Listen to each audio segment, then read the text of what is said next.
يا للأسف يا للأسف، سبحان الله، البدع كيف يجعلها الشيطان لذيذة في قلوب بعض الناس ومحببة إلى الناس ويتركون السنة. ما حكم صيام رجب؟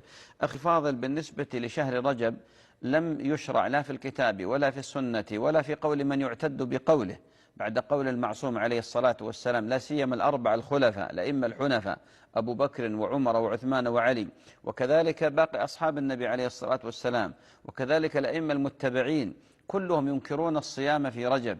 فليس لا في القرآن ولا في السنة ولا في قول الصحابة ولا في قول التابعين من كبار التابعين ولا في قول الأئمة المتبوعين، بل إنهم يعدون الصيام في رجب من البدع. فمن تقصد صيام رجب ولم يكن له عادة سابقة فإنه قد ابتدع. وكان عمر رضي الله عنه من أشد الناس في هذا، حتى إنه كان يأتي إلى هؤلاء المترجبين الذين يصومون في رجب فيضرب أيديهم ويضعها في الطعام ويقول لهم كلوا وأفطروا. وكانت الجاهلية يعظمون شهر رجب، وكان فيه جملة من الطقوس وجملة من العبادات وجملة من الخرافات، ما بين صيام وذبائح وما بين عبادات وطقوس معينة، كل هذه نفاها الإسلام ورفضها ومنع. لم يشرع في شهر رجب شيء من هذه العبادات أبدا. ولذلك للأسف الشديد الآن الناس يتركون صيام شعبان السنة الثابتة عن النبي عليه الصلاة والسلام ويصومون رجب. يا للأسف يا للأسف، سبحان الله، البدع كيف يجعلها الشيطان لذيذة في قلوب بعض الناس ومحببة إلى الناس ويتركون السنة.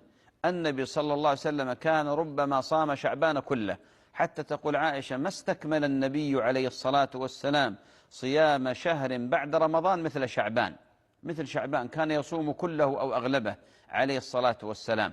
أما رجب فما كان يصومه وما دعا إليه وما سن الصيام فيه وما سن أي عبادة فيه. فيا أخواني ويا أخواتي، عليكم بالسنة، فإن الخير كل الخير في الاتباع، والشر كل الشر في الابتداع. فاتبعوا ولا تبتدعوا فقد كفيتم. فيجب على المسلم أن يقف على قنطرة التسليم والمتابعة لله ولرسوله عليه الصلاة والسلام ويترك. أما إذا كان شخص له عادة، يعني رجل أو امرأة يصومون الاثنين والخميس كل شهر، يصومون في رجب ما في مشكلة. شخص رجل أو امرأة يصومون ما شاء الله الأيام البيض كل شهر، ما في بأس إذا كان لهم عادة. أما واحد ما عنده أصلا نية الصيام ولا يصوم، لكن لما جاء رجب بدأ يصوم الاثنين والخميس أو البيض، نقول له لا، لأنه هذا ما ثبت ولم يثبت عن النبي صلى الله عليه وسلم ولا عن الصحابة، بل كانوا ينكرون. والبعض الأئمة لهم كتب ومصنفات في ما يتعلق بأحكام رجب، وبينوا وخلصوا إلى أن رجب لا يشرع فيه أي شيء من الفضائل، يعني فضائل العبادات كتقصده بالصيام، تقصده بالصدقة، تقصده بقراءة القرآن، تقصده بالقيام مثلا قيام ليله. كل هذا لم يثبت فيه شيء عن النبي صلى الله عليه وسلم.